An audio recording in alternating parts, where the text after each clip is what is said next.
Well, well, well, look who it is. Another person who wants to get that sweet P100 in Dead by Daylight.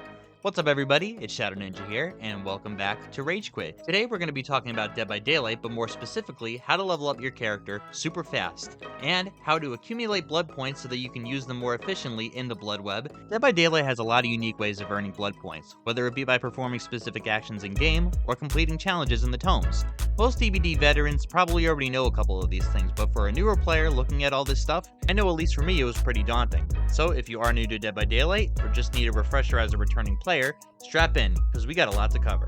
Alright, so if you're a brand new Dead by Daylight player, you should know that the main way to get your currency, also known as blood points, is just by simply playing the game in the normal modes. Every little thing that you do will acquire blood points, whether it's fixing generators or helping out survivors get off of hooks, or even getting chased by the killer, throwing down pallets in their face, stunning them, you name it. Every little thing that you do is rewarded with XP. The same can be said on the killer side. Hooking survivors, chasing them, breaking pallets, breaking generators, this nets you a fixed amount of blood points depending on what you do in your playstyle.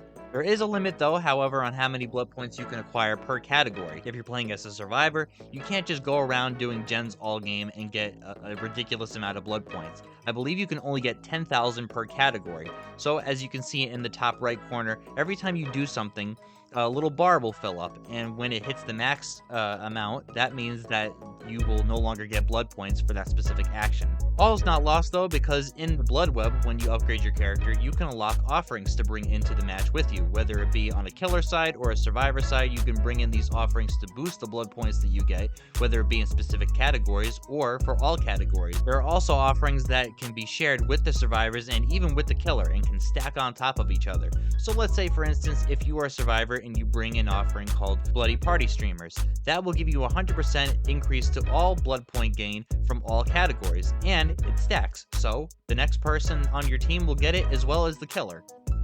Blood point offerings are a great way to get ahead in the grind for your character, so I always suggest bringing one. Better yet, if you're in a group with your friends, coordinate your offerings to receive a ridiculous stack of blood points at the end of the match. There's also another really useful way to earn blood points, and that's through the tomes. Currently, there are 20 tomes, each filled with 4 pages of challenges to earn increased values of points as you get further into the tome.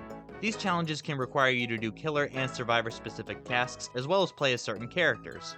The Rift will also give you blood points as well. It's basically the battle pass of Dead by Daylight. The more challenges you do, the more you level up in the Rift. The current cap for the amount of blood points that you can hold at once sits at a whopping 2 million. I believe in order to prestige with a character, you only need like 1 million or so. So, when you're ready to cash in, spend all your points in the Blood Web and watch your character's level skyrocket. Make sure though, when you're in the Blood Web, make sure you press automatic purchase unless you want a specific perk, because with this system, it'll prioritize perks and stay away from more expensive items that will drain your points faster. But if that wasn't enough, there is a way to get even more blood points, by going into the store and claiming a free prize that Dead by Daylight will give you every 6 days. So yeah guys, as you can see, it's not a very complicated process to get your character to P100. Characters can only level up to 50, and after that you have to pay 20,000 blood points to enter the next prestige. So make sure you take advantage of all the tome challenges, XP offerings, daily challenges, and show off your dedication to your character. Don't worry if it feels like a little bit of a grindy process. Be patient, hone in on your character, and have fun. But this is going to do it for me. I hope you guys found this video helpful, and if you did, leave a like and subscribe to the channel if you aren't already. This is Shadow Ninja, and I'm going to be signing off for you guys. I will see you on the next one.